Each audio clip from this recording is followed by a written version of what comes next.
দর্শক, এনটিভির অনলাইনে স্বাগতম। আপনারা জানেন যে পদ্মা সেতু চালু হওয়ার পর থেকে দক্ষিণ অঞ্চলের মানুষ সেই পদ্মা সেতুর সুফল কিন্তু পাচ্ছে না। এর একমাত্র কারণ হচ্ছে সংকীর্ণ মহাসড়ক।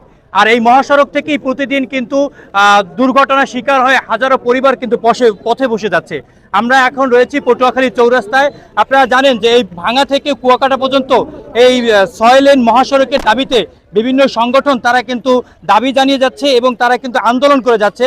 তেমনি আজকে আমরা দেখতে পাচ্ছি যে ওয়েলফেয়ার ফাউন্ডেশনের উদ্যোগে তারা কিন্তু এই আজকে মানববন্ধন এবং তারা কর্মসূচি ঘোষণা করছেন যে এই পদ্মা সেতুর পর থেকে ভাঙা থেকে কুয়াকাটা পর্যন্ত যেন যে 6 লেনের যে মহাসড়ক সেটি যেন চালু হয়। আমরা দেখতে পাচ্ছি এখানে তারা বক্তব্য দিচ্ছেন, আমরা একটু তাদের সাথে কথা বলার চেষ্টা করব। আপনারা সবাই জানেন এই দুপুরের রোদরে জুমার নামাজের বাদে অসংখ্য মানুষ আজকে চৌরাস্তায় যে গরমের মধ্যে দাঁড়িয়ে একটি দাবি জানাইতেছে যে ভাঙ্গা থেকে কুয়াকাটা পর্যন্ত 6 লেন করার দাবিতে। এইটা আমাদের দীর্ঘদিনের দাবি, কিন্তু এই সরকারও নমনীয়। বিগত সরকার তারা নিজেদের নিয়ে ব্যস্ত ছিল, তারা লুটপাটে ব্যস্ত ছিল, মানুষের কোনো ভাগ্য উন্নয়ন হয় নাই, মানুষের সুখ সুবিধা তারা দেখতে পারে নাই।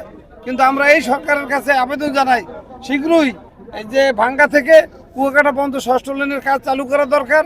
প্রায় 25টি জেলার মানুষ ভোগান্তিতে আছে, শত শত হাজার হাজার বাস আসে, হাজার হাজার পরিবহন আসে, কিন্তু বিভিন্ন ধরনের অ্যাক্সিডেন্ট হয়, মানুষের সময় লাগে, ঠিকমতো চলতে পারে না। একটা গাড়ি গেলে এক জায়গায় জ্যামের সৃষ্টি অনেক জায়গায়, যার জন্য আমরা পটুয়াখালীর বাসী থেকে শুরু করে ভাঙ্গা থেকে কুয়াকাটা পর্যন্ত আশেপাশে যত জেলা আছে সকল মানুষের এক দাবি, ভাঙ্গা থেকে কুয়াকাটা পর্যন্ত 6 লেন করার দাবি।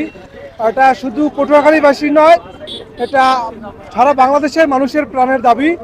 কারণ পটুয়াখালীতে বিশেষ করে পায়রা বন্দর, তারপরে ইপিজেড, তাপবিদ্যুৎ কেন্দ্র, এগুলো মিলিয়ে আসলে এবং কুয়াকাটা সমুদ্র সৈকতে অনেক মানুষ ঘুরতে আসে। সেক্ষেত্রে এটা 6 লেন আসলে সবারই প্রয়োজন, সারা বাংলাদেশের মানুষ এখানে ঘুরতে আসে। ভাঙা থেকে কুয়াকাটা পর্যন্ত এক মৃত্যুর সড়কে পরিণত হয়েছে, মৃত্যুর ফাঁদ এখানে পরিণত হয়েছে। হাজার হাজার দুর্ঘটনা ঘটছে, হাজার হাজার মানুষ নিহত, আহত এবং পঙ্গুত্ব বরণ করছে। জনজীবন আজ দুর্বিষহ হয়ে গিয়েছে, পরিবারগুলোতে এক হাহাকার অবস্থা চলছে। আমরা এমন অবস্থায় সরকারের কাছে দাবি জানাই, বিগত দিনগুলোতে যারা রাজনৈতিক বক্তব্য দিয়ে মূলা ঝুলিয়ে রেখেছিল, যারা বারবার আশ্বাস দিয়ে একনেকে প্রস্তাবনা 18 সালে পাশ হওয়ার পরেও আমলাতান্ত্রিক জটিলতা সহ নানান অনিয়ম দুর্নীতির কারণে এই সড়কের দৃশ্যমান কোনো অগ্রগতি নেই।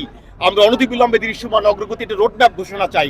বন্ধনে এসেছি কারণ ভাঙ্গা থেকে কুয়াকাটা পর্যন্ত 6 লেন বিশিষ্ট একটি মহাসড়কের জন্য।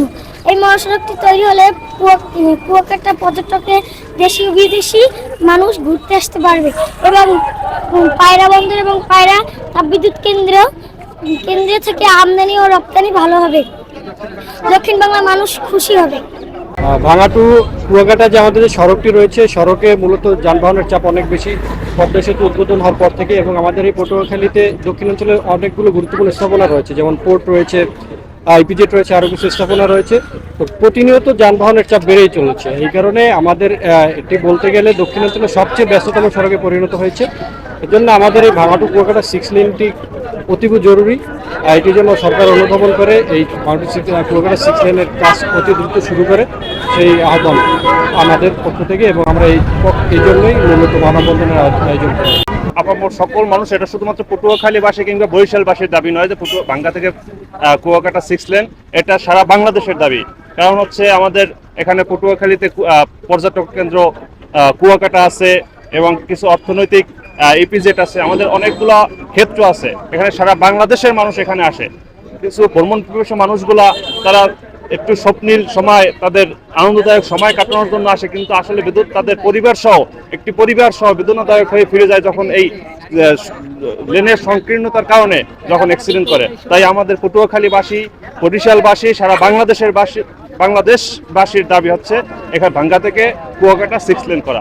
আমরা জানি পটুয়াখালী নয়, এই দাবিটা হচ্ছে দক্ষিণবঙ্গ মানুষের সকলের দাবি এবং এর আগেও অনেকে মানববন্ধন করেছে। আমরা দেখেছি 2018 সালে আমাদের বিলটা পাস হওয়ার পরও আমাদের 6 লেন সড়কটা আবার বন্ধ হয়ে গেছে।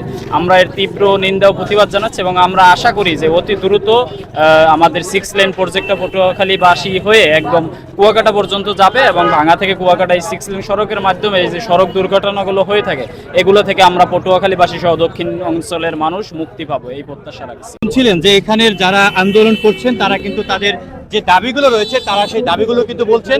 আপনাদের কিন্তু জানিয়ে রাখি যে এই 6 লেনের কিন্তু কাজ একনেকে একবার পাশ হওয়ার পরও এখানে কিন্তু কার্যক্রম এখন পর্যন্ত শুরু হয়নি এবং তারই ধারাবাহিকতায় তারা কিন্তু এই আন্দোলন করছেন। এবং আপনাদেরকে জানিয়ে রাখি যে আমাদের পটুয়াখালী জেলায় কিন্তু একটি পর্যটন এলাকা রয়েছে কুয়াকাটা, সেই এলাকায় সারা বাংলাদেশ থেকে যেখানে পর্যটকরা আসে সেই পর্যটকরা কিন্তু অনেক দুর্ঘটনার শিকার হয় এবং এই 6 লেনের কারণে।